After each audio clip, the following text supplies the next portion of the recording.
Assalamualaikum warahmatullahi wabarakatuh. Perkenalkan, nama saya Isti Purwati. Saya berasal dari kelas 12 IPA.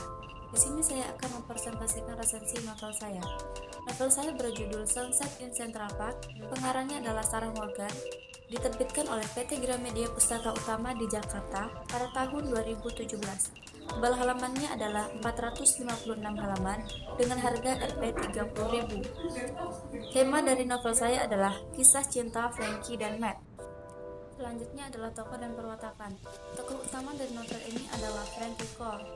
Wataknya adalah protagonis. Beliau orang yang kurang percaya diri, baik hati, dan penyayang. Selanjutnya adalah tokoh inti. Tokoh intinya ada yang pertama, Matt Walker, memiliki watak protagonis. Dia seksi, pekerja keras, dan baik hati. Selanjutnya adalah Peggy. Dia juga memiliki watak yang protagonis. Dia tipe orang yang pekerja keras, baik hati, dan perhatian. Selanjutnya adalah Eva. Dia memiliki watak yang protagonis juga. Dia tipe orang yang peduli, periang, dan baik hati. Oke, selanjutnya adalah Roxy. Dia juga memiliki watak yang protagonis. Dia tipe orang yang penyayang, mengagumkan, dan keras kepala. Dan yang terakhir adalah James. Dia memiliki watak yang protagonis. Dia tipe orang yang kuat, malu-malu, dan baik hati. Oke, yang kemudian adalah tokoh sampingan. Di sini ada Ryan, Emily, Brittany Forrest, Zack, Kathleen, Skylar, Hilda, Lisa, Mia, Lizzie, Caroline, Summer, Harry, Lillian Walker, Michael Walker, Jess, dan Jake. Baik, selanjutnya adalah alur. Novel Sunset in Central Park ini menceritakan tentang trauma percintaan yang dialami Frankie Cole karena masa lalu buruk kedua orang tuanya. Selanjutnya adalah sudut pandang. Menggunakan sudut pandang orang ketiga, pengarang sebagai orang yang serba tahu, dan dia menceritakan tentang keadaan tokoh-tokoh dalam cerita ini. Contoh kalimatnya adalah, setelah melepas bius, ia berjalan ke dapur, mungilnya dan menuang gelas anggur untuk dirinya. Di halaman 33. Selanjutnya adalah bahasa yang digunakan. Cerita dalam novel ini menggunakan dua bahasa, yaitu bahasa Indonesia dan bahasa Inggris. Bahasa Indonesia contohnya, tidak mungkin Frankie membiarkan situasi ini berkembang lebih jauh lagi, di halaman 131. Kemudian bahasa Inggris itu contohnya well, di halaman 298. Selanjutnya adalah gaya bahasa. Di sini ada 3 majas, yaitu majas hiperbola, alegori, dan personifikasi. Hiperbola contohnya, rasanya seperti bergelantungan di tebing terjal dengan kuku, di halaman 117. Alegori, tiap di kepalanya sedusa dan ibunya masih berdengang, di halaman 404. Yang terakhir adalah personifikasi. Jangan malam ini, aku ada kencan dengan buku bagus, di halaman 27. Poin selanjutnya adalah latar. Ada 3 latar, yaitu latar tempat, waktu, dan suasana. Latar tempat contohnya di apartemen, di teras atap, di restoran, di dapur, di kamar, di kedai kopi, di toko, di kantor polisi, dan di jembatan. Di jembatan contohnya, mereka tiba di jembatan dan sama-sama berhenti, di halaman 446. Selanjutnya adalah latar waktu. Sore, bulan, pagi, siang, hari, senja, pagi, dan malam. Malam contohnya, hingga malam ini aku belum minum alkohol setetes pun. Berikutnya adalah latar suasana. Ada sepi, bahagia, menakutkan, canggung, ramai, menyenangkan, romantis, sedih, dan romantis lagi. Mulai ada sedih, contohnya adalah awan mendung menggelayuti ekspresi Matt. Lelaki itu terlihat terluka dan kecewa, juga pasrah. Ada di halaman 404. Baik, selanjutnya adalah amanat. Ada beberapa amanat yang terkandung di dalam novel ini. Yang pertama, kita harus belajar mempercayai pasangan kita. Yang kedua, kita tidak boleh memandang segala sesuatunya buruk hanya karena satu kejadian buruk di masa lalu. Kemudian, harus belajar menerima kenyataan meskipun itu menyakitkan. Yang terakhir adalah, sahabat sejati itu yang selalu ada bersama kita, susah dan senang, bahkan saat mengetahui hal terburuk dari diri kita. Kita lanjut ke poin berikutnya, yaitu sinopsis. Frankie Cole, seorang perempuan muda dengan trauma masa lalu akibat perceraian orang tuanya, membuat ia hidup dengan rasa tidak percaya pada hubungan asmara. Hari yang panjang dalam cuaca panas, Frankie dan kedua sahabatnya sedang mengurus sebuah acara pernikahan. Pernikahan adalah sesuatu yang dibenci oleh Frankie. Tentu saja itu diakibatkan oleh masa lalunya. Namun Frankie harus tetap menghadapinya, karena itu adalah klien pertama dari usaha yang dibangun Frankie dan kedua sahabatnya, Peggy dan Eva. Perusahaan mereka dinamakan Urban Jenny. Setelah menghadapi hari yang melelahkan itu, Frankie masuk ke apartemennya. Sebelum masuk, Eva memberikan sebuah buku. Tentu saja Frankie sangat senang, karena salah satu hobi Frankie adalah membaca. Itu merupakan buku karya Lucas Blade. Frankie menyukai semua buku Lucas Blade. Setelah sedikit membaca, Frankie dikagetkan dengan suara pot bunga pecah. Setelah diperiksa, ternyata itu ulah Klaus, kucing milik Matt. Matt adalah pemilik apartemen yang Frankie tinggali. Tak lama kemudian, Matt datang mengambil Klaus. Saat itu, Matt tidak langsung pergi. Matt dan Frankie mengobrol seputar pekerjaannya yang sangat padat, dan Matt sebenarnya membutuhkan bantuan untuk mengerjakan teras atap. Awalnya Frankie tidak ingin membantu secara langsung, ia hanya membantu mencari orang yang dapat membantu Matt. Sebenarnya Frankie memiliki perasaan tertarik pada Matt.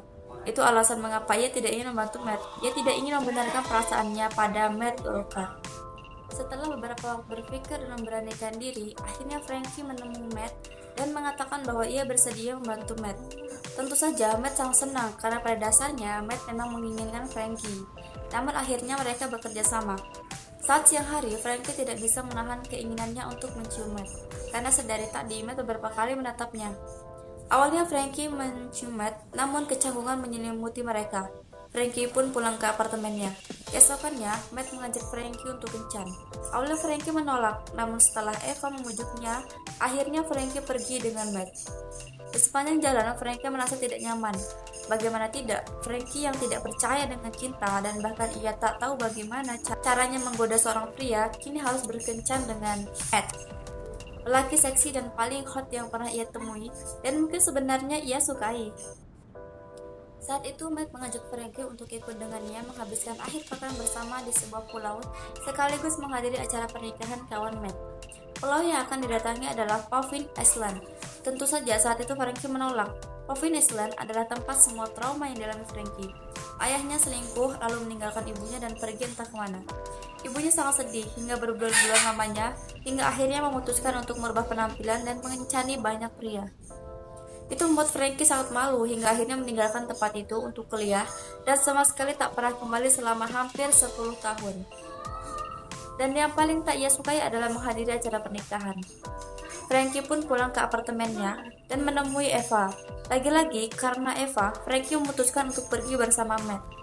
Setelah sampai, Frankie dan Matt menuju pondok yang sudah disiapkan untuk mereka selama beberapa hari. Setelah sampai, mereka menikmati momen berdua itu. Awalnya Frankie merasa tidak nyaman, namun akhirnya Matt meyakinkan Frankie bahwa ia aman bersama Matt. Frankie pun luluh, dipelukan Matt dan menikmati seks yang panas malam itu. Keesokan paginya, Matt mengajak Frankie untuk berbelanja. Setelah selesai, mereka mendapat kabar bahwa acara pernikahan itu diundur karena ada masalah dengan perangkai bunga. Mereka memutuskan untuk membantu dan semuanya berakhir dengan baik. Kini Frankie tidak merasa takut dengan pulau itu. Setelah kembali ke New York, Frankie dan Matt tinggal bersama di apartemen Matt. Keesokan paginya, ibu Frankie datang ke apartemen Matt untuk menemui Frankie. Ibunya sangat sedih karena pacarnya meninggalkannya. Tentu saja itu membuat Frankie sedikit marah. Bagaimanapun ia tetap menyayangi ibunya. Setelah ibunya pergi, Matt mendatangi Frankie. Matt yang tidak tahu apa-apa justru mengungkapkan perasaan cintanya pada Frankie. Tentu saja Frankie tak bisa menjawabnya saat itu, dan itu membuat Matt kecewa dan pergi dari apartemen. Frankie tak bisa berbuat apa-apa, namun keesokan harinya setelah bertemu Eva dan Peggy di kantor, akhirnya Frankie memutuskan untuk menemui Matt dan memberitahu Matt perasaannya. Lalu mereka pergi ke Central Park dan saling mengungkapkan perasaan mereka.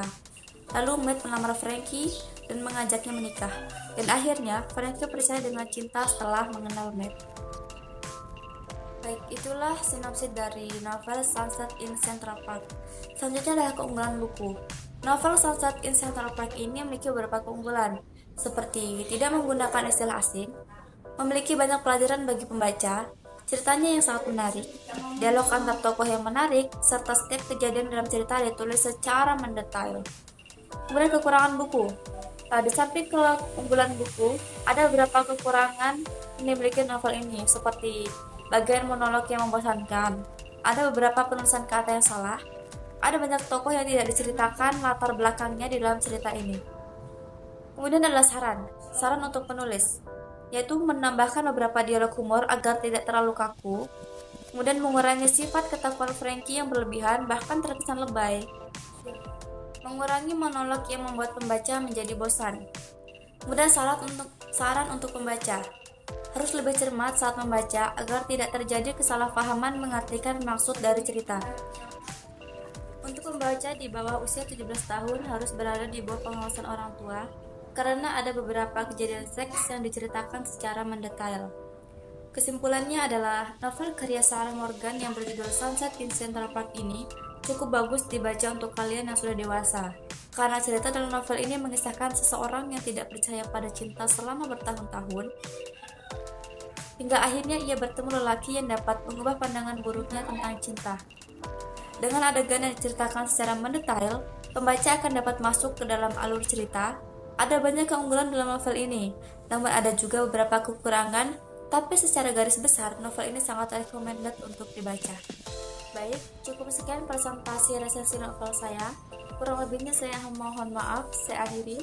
Wassalamualaikum warahmatullahi wabarakatuh.